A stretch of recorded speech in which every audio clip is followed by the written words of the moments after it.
Well, welcome back to the channel, boys and girls. Something a little different today, but I think you're going to get a lot out of it. Roll the intro.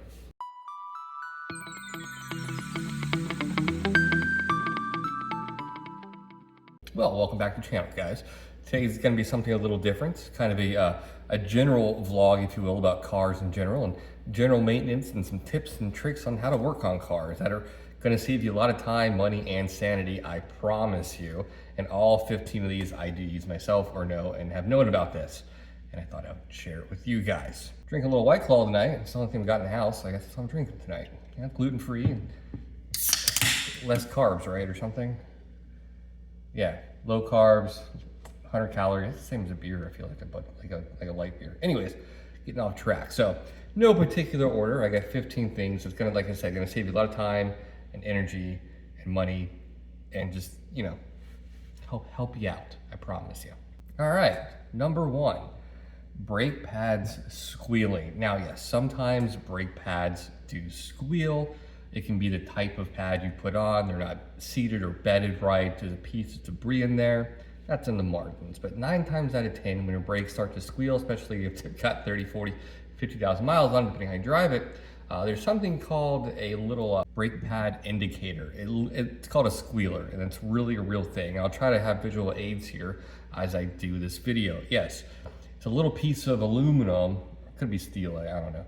But when your pads get worn down enough, this will touch your rotor, making a very obnoxious noise. And that just tells you, hey, change your brake pads before it's too late and the bottom of your brake pad is scraping your rotor, essentially destroying your rotor.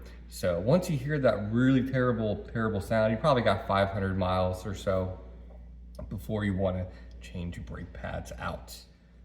Number 2, tire pressure. This is something people mess up a lot. And I've seen a lot of forums, people fighting about what the correct PSI is for their car, whatever car it is. A lot of people make the mistake, look at the sidewall of the tire, they see a 55 PSI. So they're like, great, I'll fill up my tires at 55 PSI. That is incorrect. The correct PSI you want to fill each tire up to is going to be on your driver's side door jamb. There's a sticker in there and it will tell you, I'll put a visual aid here, exactly the PSI rating for your exact car. Now, if for some reason it's not in your door jamb, it'll be in your owner's manual. And if you can't find either one of those, just do a quick Google search. Do not go off what the side wheel says, the max pressure PSI for tires. That's going to be a bad day. For instance, let's say the maximum PSI for tires is 58, arbitrarily, right? And you fill it up when it's 50 degrees outside, okay? 2 months later, now it's 100 degrees outside. For every 10 degrees, it's 1 pound of pressure. So now you're over 5 pounds of pressure. And once you drive your car, it always gains 1 or 2 PSI just by driving. So now you're 7 PSI over the limit of your tire. Your tire can blow up, complete failure.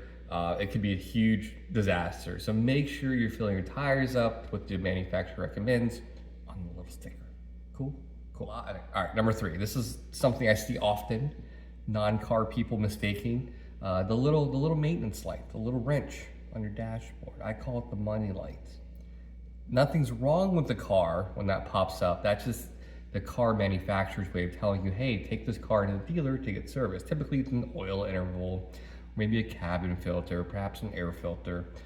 They want you to go there. They have a special way to turn it off, but a quick Google search, you can always turn the damn thing off. But that is not a check engine light. People always confuse the two between the wrench, the maintenance light, versus the check engine light. Check engine light says that the computer has detected an error somewhere. There's a fault somewhere with the way your car or motor is running. Where your maintenance light is just a reminder to go and get something serviced. So don't confuse the two. If you do your own car maintenance, you should know this.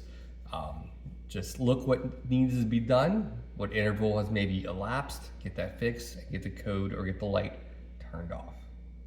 Number 4, this one's really handy. If you suspect a bad wheel bearing, but you're not sure which tire it is, typically you can feel it in the wheel if it's up front, or in your butt if it's in the rear, or the whole car will kind of howl or kind of growl, if you will. Like typically over 50 mile an hour on the roadway, you'll hear just that really annoying hum, like I said.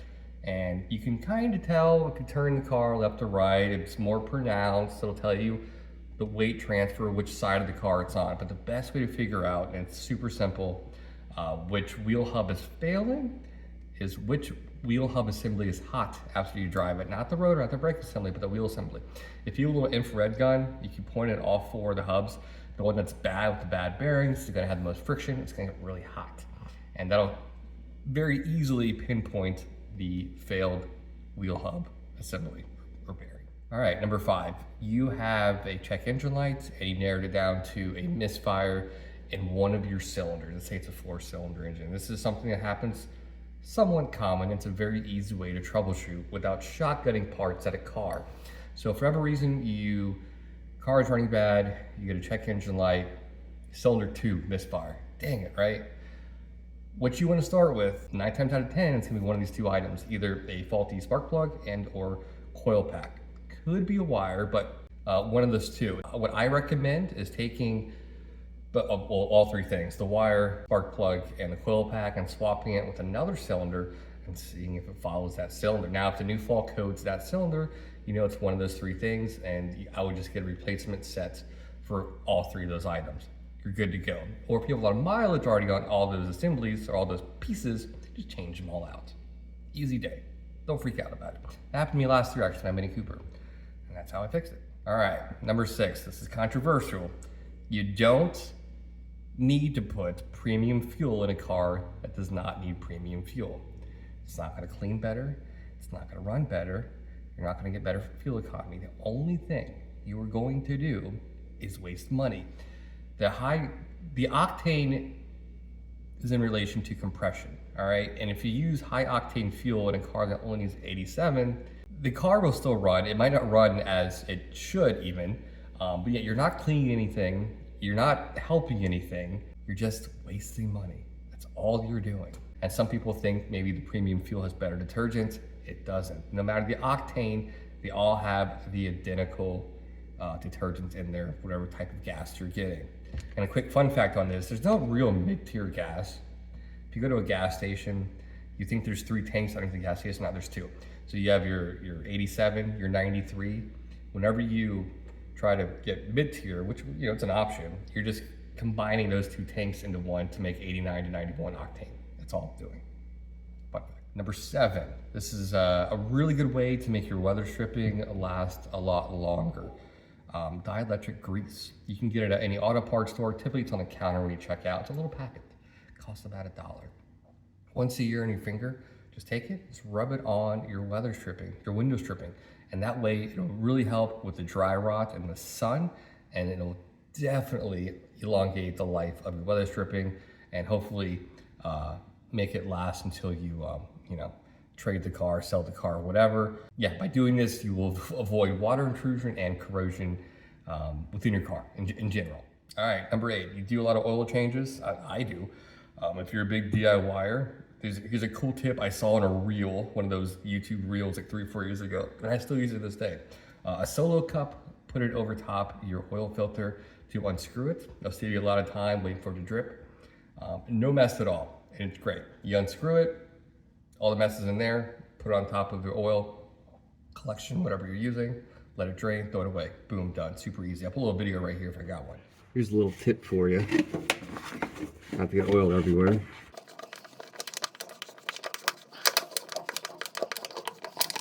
Yeah, just have some solo cups in your garage. All right, number 9, I will die on this hill. 99% of engine additives, fuel treatments, transmission additives is snake oil. In the 25 almost years I've been farting around with cars, playing with machinery, etc., there's only 3 items on the market that I can vouch for that I know actually works.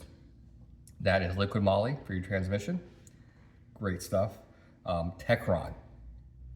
If you're a C5 Corvette owner, you know exactly what I'm talking about. It will destroy or eat the sulfur off of your fuel system, which is great.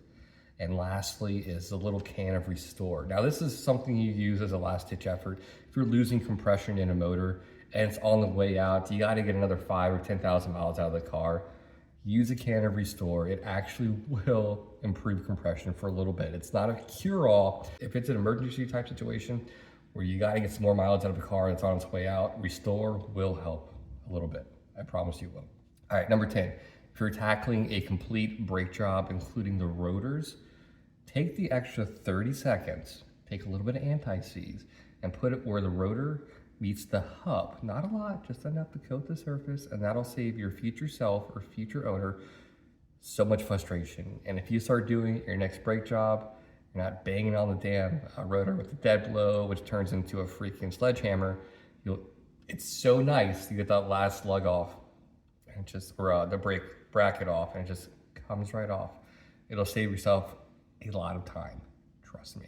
Number 11, this is a cool hack. I had my old garage, remember that? I need to get a whiteboard for this garage. If you have multiple cars, get a whiteboard in your garage or in your kitchen, wherever.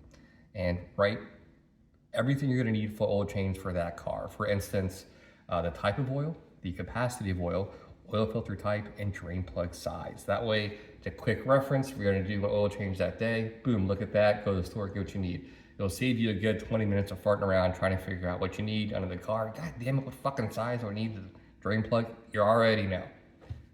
Highly recommend that. I need to get something in this garage to do that. I have 3, I'm gonna have 4 cars again soon.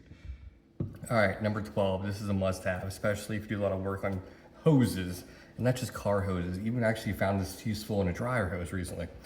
Hose clamp pliers. These things are amazing.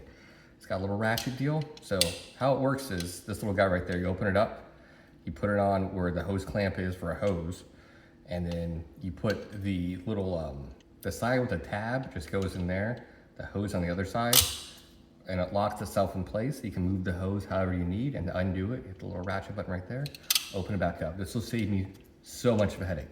So much of a headache. This is like $10 to AutoZone, and I use this thing all the freaking time. Now, if you're in a pinch and you're doing a hose, if you're working on hoses or something, what I've seen people do is when they take their pliers and clamp the hose clamp down, the hose little tabs together, they can zip tie it. That'll work temporarily. But this is a great little tool, and I highly recommend it. Awesome little tool. Hose clamp pliers. Look it up. You can get some on Amazon for like $10. All right, number 13 is not really a maintenance item. It's more of a trick or a tribal knowledge if you didn't know. If you have a car, any car since about 2000-ish, if you're renting a car or have someone else's car and you're going to get gas and you're not sure what side the fuel gauge is on, look at the gauge cluster at the fuel gauge. 9 times out of 10, there'll be a little arrow and it'll point to which side the fuel gauge is on. If for some reason it doesn't, typically whatever side of the cluster the fuel gauge is on, that's what side of the car the fuel door is gonna be on. It'll save you a lot of frustration trying to look out the damn mirrors, trying to figure it out. So, little life hack for you. Number 14, if your car is about 15 plus years old, chances are all the interior lights are incandescent, old school bulbs, they get really hot. I highly recommend upgrading all of your interior lights to LED. Almost every incandescent light on the market right now, they make a counterpart as an LED. My 2001 C5 Corvette, I replaced all the interior lights with LEDs, and this is gonna give you a few things. It takes a lot less power to run them, so you can leave your doors open much longer without depleting your battery. They're much brighter. And lastly, they're gonna last about 10 times longer. If you change all of your interior lights to LED, it's gonna outlast the life of the car. I guarantee it. And number 15, do yourself a favor, just have this on you. Go to your local Advance Auto, O'Reilly, AutoZone, get yourself one of those little tire plug kits. Years ago, when I worked at a place called Track Auto, which turned into Advance Auto, we used to sell these exact same kits for car tires. Now they sell them for off-road and tractor use, but it's the exact same plug kit. I think it's just a liability thing, or big tire companies got mad that people are plugging their own tires. I've used this little kit to probably plug, 30 tires the last 25 years, and not one of them has failed. Gee, just this year alone in the development I just moved into, just coming and going, I've got 2 screws from two different cars' tires, and it's a quick 5-minute deal to do. There's plenty of videos on how to do it, but real quick, it comes with a couple little tools, little T-handle deals, where you, it's almost like a little auger. You get the little screw out of there, and you get the hole nice and pretty, and kind of round it out a little bit. You take your plug on it looks like a big needle, and the plug's like this big old rubber booger looking thing. You put it in there, you pull it out, you got some little left over, you cut it off, that's it. Super easy, it'll save you so much time, and the kit's super cheap. Yeah, take one of those damn things, throw it in your trunk with a little tire inflator, and you're all set. Even if you have a spare tire, it's good to have with it. It's good to have with you. You know what I mean? Cool, guys. Quick little 15 tips and tricks to help you in your garage. Hope you guys found this informative.